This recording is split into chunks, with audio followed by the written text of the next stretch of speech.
सरकार के पाले में जा चुका है, घोषणा की प्रतीक्षा कर रहा है। हम गत कई वर्षों से डॉक्टर कस्तूरीरंगन जी के परिश्रम को अंतरिक्ष के क्षेत्र में भी देख चुके हैं, अन्य क्षेत्रों में भी देख चुके हैं। गत 2 वर्षों से मुझे सौभाग्य मिला कि बहुत करीब से इस राष्ट्रीय शिक्षा नीति के ड्राफ्ट को बनाने के लिए उन्होंने जो परिश्रम किया उसको कई बार बेंगलोर जाने के कारण और करीब से देखने का अवसर मिला। इसलिए आज आपकी उपस्थिति में राष्ट्रीय शिक्षा नीति के प्रारूप पे कुछ बोलने का अवसर मेरे लिए एक सौभाग्य का विषय है। श्रीनिवास वरखेड़ी जी कवि कुलगुरु कालिदास संस्कृत विद्यापीठ के कुलगुरु है, तो गुरुकुल शिक्षा से निकलने वाला छात्र कहाँ तक पहुँच सकता है, इसका उत्तर तो उन्होंने अपने कर्तृत्व से दिया ही है कि बिना मैकॉले को छुए इस देश में वाइस चांसलर बना जा सकता है। ये बात प्रतिष्ठित करती है गुरुकुल शिक्षा को। यहाँ मंच पर उपस्थित इस शैक्षिक नेतृत्व की संस्था के प्रमुख रहे हुए ब्रह्म भट्ट जी और यहाँ जनरल सेक्रेटरी साहब जो यहाँ उपस्थित हैं,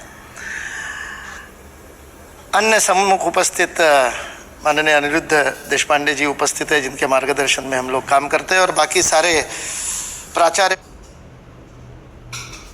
वृंद जो पूरे देश भर में से आए। मुझे बताया गया 22 राज्यों से लोग यहाँ पर है, तो मैंने कहा छोटा भारत मेरे सामने है, छोटे भारत के साथ ये चर्चा करने का अवसर मिला है। यहाँ पर वरखेड़ी जी ने बात छोड़ी, वहीं पर मैं बात शुरू करता हूँ। यहाँ मुझे सरस्वती दिखी नहीं। वैसे सरस्वती विद्या की देवी क्यों है? जब 2013 में विश्व के सर्वाधिक मुस्लिम आबादी वाले देश ने सरस्वती की मूर्ति अमेरिका को गिफ्ट की, विश्व में सर्वाधिक मुस्लिम आबादी 35 करोड़ मुस्लिम जिस देश में रहते हैं उस देश का नाम इंडोनेशिया है, जिसकी मातृभाषा का नाम भाषा है, संस्कृत से बनी हुई है, जिसकी करेंसी का नाम रुपया है, प पे 2 मात्रा, जिसके एयरवेज का नाम गरुड़ा एयरवेज है, जिसका राष्ट्रीय ग्रंथ रामायण है। उस इंडोनेशिया ने 2013 में अमेरिका को सरस्वती की मूर्ति गिफ्ट दी। 16 फीट ऊंची संगमरमर की सफ़ेद बहुत सुंदर मूर्ति है। वॉशिंगटन डीसी में ट्रंप के घर से 2.5 किलोमीटर। अब समय आ गया है कि गुरुकुल शिक्षा को स्थापित किया जाए।